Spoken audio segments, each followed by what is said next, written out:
Today, I want to remind you of a few of your constitutional rights and also of the power we have here today. So 1, unless you're inciting imminent lawless action, you have a constitutional right to say whatever the heck you want, especially here on the front steps of Colorado's Capitol building. We support her right to free speech, 100%, right?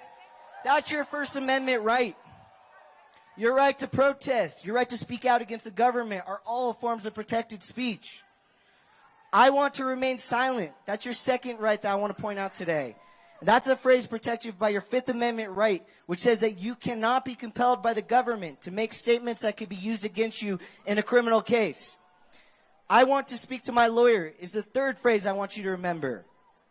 That's a constitutional right to counsel, and that's protected by the Fifth and Sixth Amendments. The reason I share these rights with you today, is because it's rookie hour at the federal government. And if you're detained by law enforcement, they might try to intimidate you and lie to you about your rights. So I will remain silent, and I want to speak to my lawyer. Not, oh, I think I want to remain silent. I think I want to speak to my lawyer. No, I will remain silent, and I will speak to my lawyer. Can we repeat those phrases? Ready? I will remain silent, and I want to speak to my lawyer. One more time. I will remain silent, and I will speak to my lawyer. All right. Now, don't say anything but those two phrases. And it's unlikely that anyone here today is going to need to use those phrases. But knowledge is power.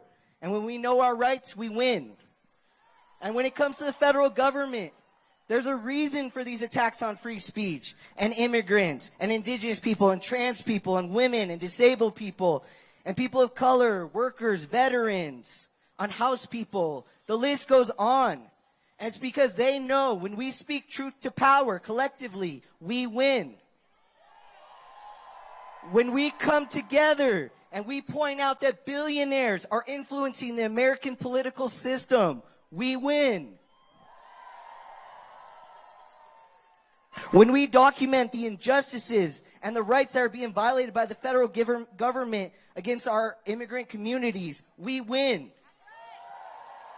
When we talk to our neighbors and tell our stories, we win. So the list of people who challenge billionaires and extremist politicians is growing every day.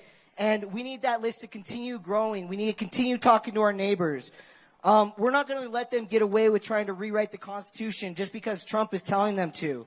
And I'll admit it, there's those moments I have where I see something on the news and I get that overwhelming fear of, anxiety and oh my God, the world's going to end. But then I'm like, no, we still have rights. The reason Trump's allowed to say the things he says is because he has a constitutional right to free speech. So,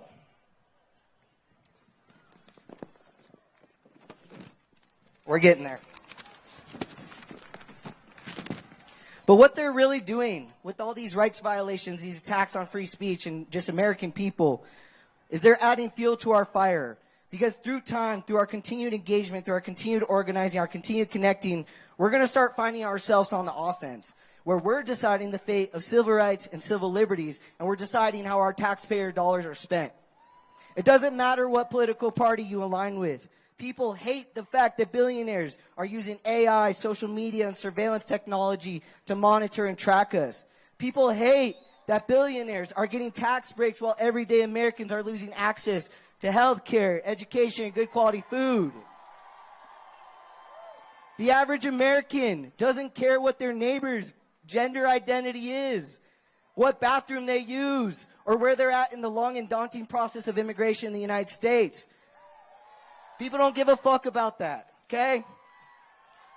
The average American wants access to comprehensive health care, to good quality education, and to not have to choose between paying rent and providing food for their families. We need to remember that these issues do not see blue or red. And when we fight over colors that are blind to the issues that everyday Americans face, they win. So today is truly beautiful. If you look around, there's people from all different races, abilities, gender identities, sexualities, professions, and economic statuses, and the list goes on. we all have a story. We all have a reason why we're here today. And together, you know, our differences actually make us more powerful. All right, so I have 3 last asks for you today, and then we have our final speaker. So one is, who is planning to vote in this year's school board election? All right, I know some of y'all are lying because we have some of the lowest voter participation in school board elections in the country. So, vote in your school board election. Check your mailbox when you get home. School board, public education is under attack, and we need everyone to plug in on that, all right? Teachers, shout out y'all. Shout out y'all. All right. The second thing, if you're in Denver, who's a Denver resident here? Yeah, go Denver. Okay, so Mayor Mike Johnston, he's refusing to turn off flock cameras despite all of us saying that we want them off. They're violating our constitutional rights. They're putting our immigrant communities in danger, and we want them off. Join our town hall on October 22nd. You can come by the ACLU booth and find out more, or the PSL booth or the CERC booth. We'll tell you more about that. My final ask is just to continue your engagement on these issues. Not because you're afraid of what could happen, but because you have love for what could happen when we build together. So we'll be here all day. Come by our booth. Thank you all for coming out today.